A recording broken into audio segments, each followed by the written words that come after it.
Lors de l'audience, Doc Gynéco a reconnu les faits. Il a bien donné 4 gifles et insulté sa femme, avec laquelle il était en couple depuis 25 ans. S'il a d'abord évoqué un coup de sang face aux policiers, devant le juge, Doc Gynéco a finalement reconnu d'autres violences plus anciennes.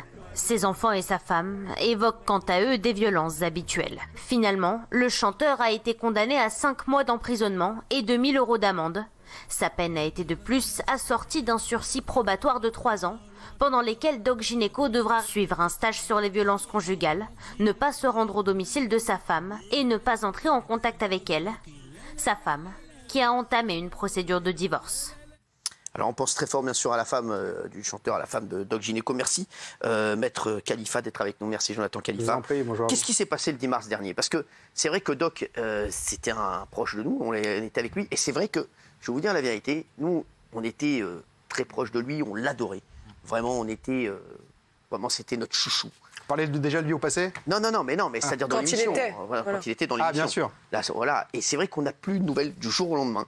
On n'a pas compris ce qui s'était passé. À un moment, je vous dis la vérité, je pensais qu'il avait été influencé par des personnes, qu'il était, je sais pas, comme dans sous influence pas d'une secte, mais vraiment de personnes qui lui disaient de plus nous parler.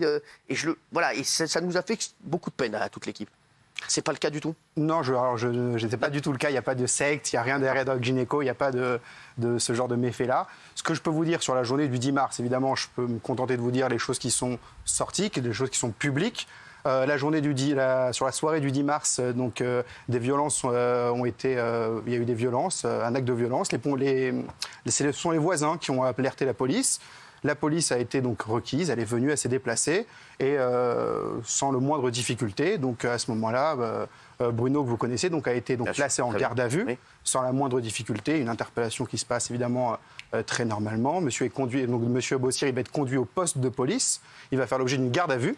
Ça, c'était effectivement c'était ressorti, donc il n'y a pas de... Est-ce qu'il était sous influence de produits, de l'alcool? Alors, je vais vous dire, c'est extrêmement simple, ça ressort du dossier. À chaque personne qui est en garde à vue, lorsqu'il y a des violences, lorsqu'il y a en lien avec aussi des produits stupéfiants, n'importe quoi, ce qu'on va faire, c'est qu'on va faire un dépistage urinaire. Oui. Et on va faire un dépistage urinaire sur Doc Gynéco, et je vous le dis, le dépistage urinaire sur toutes les substances testées, il est négatif à tout. D'accord. Également sur l'alcool, il est négatif à tout. D'accord. Non, mais c'est... Voilà. Non, bien sûr, il s'agit d'être clair, évidemment...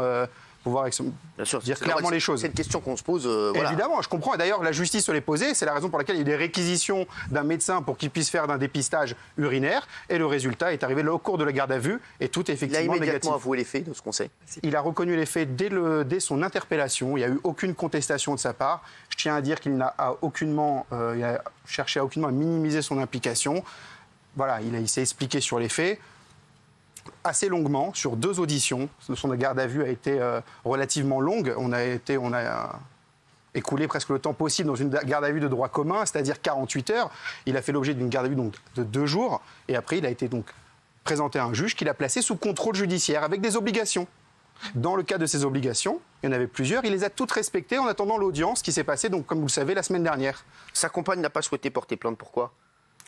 C'est un choix qui relève évidemment de sa libre appréciation. Sachez, et je pense qu'on le dit assez sur les plateaux et on peut le répéter, il n'y a pas de difficulté, au contraire c'est bien de le répéter, que la plainte n'est pas nécessaire pour poursuivre une personne lorsqu'il s'agit de faits de violence. C'est la première fois que c'est arrivé ? Alors, Monsieur Gynéco a un beau dossier, on va dire, il a un casier complètement vierge. C'est la première fois qu'il y a eu des faits de violence. Son casier est complètement vierge de toute forme de violence antérieure et il n'avait jamais fait l'objet d'une garde à vue de la sorte. Alors, selon mes informations, si la garde à vue a été aussi longue, c'est quand même qu'il y a eu des déclarations contradictoires de Doc Gynéco. D'abord, il a plaidé le coup de sang. Puis sa femme et 2 de ses filles ont dit les violences sont habituelles. Il a reconnu ça, l'habitude, et après, au procès, il a dit non, c'est un coup de sang une seule fois. Est-ce que c'est vrai que les violences étaient récurrentes, monsieur ? Alors, je vais vous expliquer ce qu'il en est sur ce point-là, et j'attendais évidemment cette question-là. Comme je vous étais en train de vous expliquer, le parquet qui s'est, on va dire, auto-saisi de l'affaire et qui a décidé de poursuivre Doc Gynéco donc pour des faits de violence. Des violences commises donc le 10 mars. C'est le terme de la prévention, le 10 mars 2021. Au fil de la garde à vue, vous dites qu'il y avait des éléments qui pourraient être contradictoires. À la fin de la garde à vue, il y a eu ce qu'on appelle l'orientation du parquet. Le parquet décide de poursuivre monsieur uniquement sur les faits de violence ce jour-là. S'il y avait dans le dossier des éléments permettant de retenir, parce que c'est l'orientation du parquet, c'est lui qui décide effectivement de poursuivre l'individu, il aurait pu poursuivre ce qu'on appelle les violences habituelles sur conjoint. C'est une autre forme de répression et c'est une autre forme de sanction et c'est effectivement pas le choix qui a été celui du parquet. Pourquoi ? Parce qu'on était plus effectivement sur des violences uniquement sur le 10 mars. Alors, dans l'affaire, il a parlé d'une bêtise. Il est conscient de la gravité des faits ou pas ? Pleinement. Vraiment. Pleinement. Beaucoup de réflexions, beaucoup de... Voilà, c'est toujours effectivement très compliqué de se retrouver dans cette situation là, de devoir faire face à ça. Il l'a fait, il a pu, je vous le dis, dans le cadre de son contrôle judiciaire, il avait une obligation de voir un médecin.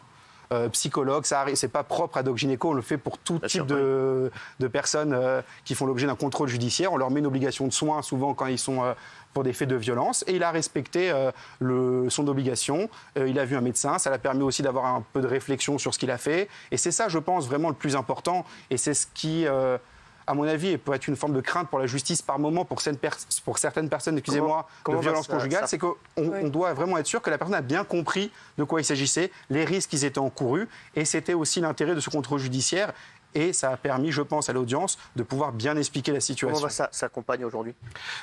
Je ne suis pas en mesure de vous... Voilà, moi je représente Bruno Bossière, j'espère évidemment qu'elle va bien. Il a été condamné à une peine de 5 mois de prison avec sursis. Totalement. Il a compris cette peine, il trouve que c'est une peine lourde ou il comprend... Alors, c'est une décision de justice qui est évidemment qu'il faut respecter. Vous avez fait appel ? Non, alors on est toujours dans le délai d'appel, mais la décision, évidemment, nous revient à tous les deux pour le moment, enfin surtout à lui et c'est moi avec son conseil. Pour le moment, on n'est pas sur une décision d'appel, effectivement. Pourquoi ? Parce que c'est une peine qui, je pense, peut évidemment l'aider également à s'en sortir, à essayer aussi de comprendre ce qu'il a fait et de pouvoir... Le but de toute peine, j'ai envie de dire, c'est de... Le tribunal a sorti cette peine d'un sursis probatoire de 3 ans. Tout à fait. Ça veut dire que pendant 3 ans, qu'est-ce qu'il aura le droit de faire et pas faire ? Alors, pendant 3 ans, le sursis probatoire, ce que c'est ? Il a une peine au-dessus de sa tête, c'est-à-dire que s'il respecte... De 5 mois. Tout à fait, de 5 mois d'emprisonnement. S'il respecte l'ensemble des obligations qu'on va lui fixer, que je vais vous énoncer tout de suite, pendant 3 ans...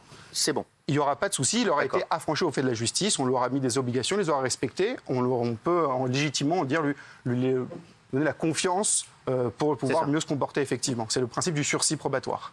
C'est quoi ces obligations ? Les obligations, il s'agit donc de continuer son obligation de soins. Il était volontaire de voir, alors que, je ne sais pas à quelle fréquence exactement ça va se mettre en place, qu'il puisse continuer un suivi, qu'il puisse... Suivi psychologique ?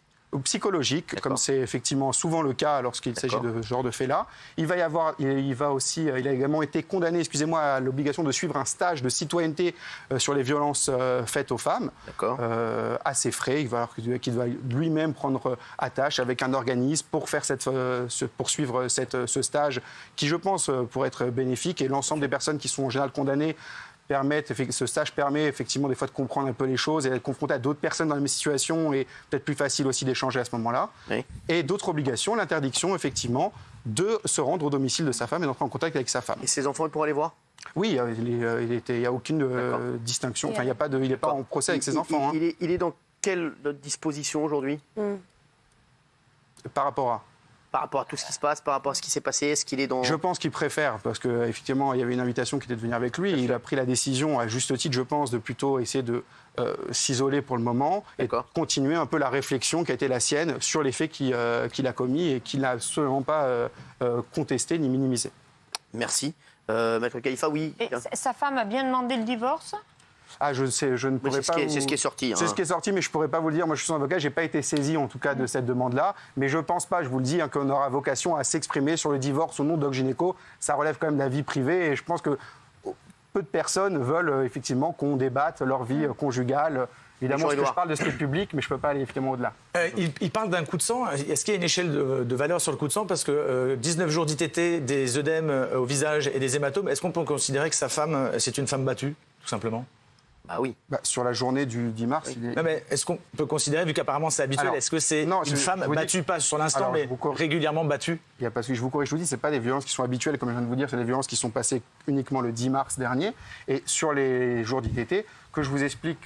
Parce que 4 gifles dans un visage d'une femme, des hématomes, des œdèmes, 19 jours d'ITT, il faut de l'expérience, je pense, à ce niveau-là. Je vais vous expliquer, si vous voulez bien, il n'y a pas de souci. Comme j'étais dans le dossier, je vous expliquais. Il s'agit en fait de 5 jours d'ITT qui sont des ITT physiques, qui sont liés effectivement aux coups qui ont été portés, donc 5 jours d'ITT. Et à côté de ça, on a un retentissement psychologique, et c'est les 15 jours dont on parle, et c'est effectivement un retentissement juste psychologique sur, je pense, sur la situation, sur aussi une année 2020, j'imagine, pour plein de gens compliqués, sur l'ensemble de ces faits-là. Ça fait mal aussi, c'est pas une raison. Il n'y a aucune excuse. Bien sûr. Mais bien sûr, et c'est la raison pour laquelle les jours d'ITT sont aussi très importants, parce qu'il y a un retentissement psychologique très important. Merci, Maître Jonathan Khalifa, d'avoir été avec nous, avocat de Doc Gynéco. On espère que sa compagne va se remettre et que effectivement, il va prendre conscience de la gravité. C'est déjà fait, il va continuer de le faire. Et j'espère qu'il pourra venir avec vous prochainement dans l'émission. Je vais vous dire quelque chose. Doc Gynéco, il était bien mieux et je pense qu'il était sur le bon chemin quand il était avec nous. Bah oui. Et c'est vrai que ça me fait de la peine, moi, de voir de tels agissements, parce que c'est quelqu'un qu'on apprécie beaucoup, qui a un cœur énorme, et qui est tombé dans des travers qu'on n'avait pas vus ici dans l'émission et qui nous font énormément de peine, non seulement, surtout pour sa compagne, mais aussi pour lui, parce que c'est quelqu'un, je pense, qui est mal entouré. Voilà. Je pense qu'il était très bien... Vous n'êtes pas ça pour moi, j'espère. Non, au contraire. Non, mais franchement, au contraire, en tout...